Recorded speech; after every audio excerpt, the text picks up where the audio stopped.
আসসালামু আলাইকুম। ওয়ালাইকুম আসসালাম। আমার পাঞ্চিনিতে তুমি এলে না কেন?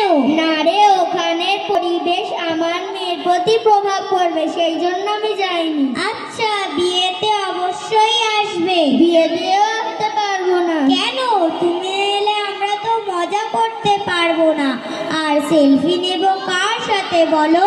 দেখো সূরা আহজাব আয়াত নম্বর 33, আল্লাহ তাআলা বলেছেন, হে নারীরা, তোমরা প্রত্যেকে নিজ নিজ ঘরে অবস্থান করো আর জাহেলি যুগের মতো সাজুগুজু করে নিজেদেরকে প্রদর্শন করবে না।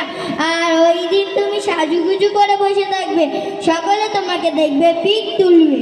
সাজুগুজু করাটা কি খারাপ? না রে বোন, সাজুগুজু করে পর পুরুষকে দেখানোটা হারাম। যে নারী পর পুরুষকে দেখানোর জন্য সাজুগুজু করবে, সে জান্নাতে যাওয়া দূরের কথা, জান্নাতে সুগন্ধও পাবে না। পরপুরুষ কোথায়? ওরা তো আমাদের রিলেটিভ থেকে বেপর্দা হয়ে সাজসজ্জা দেখানোটা হারাম। পর্দা ফ্যাশন নয়, একটাই ইবাদত।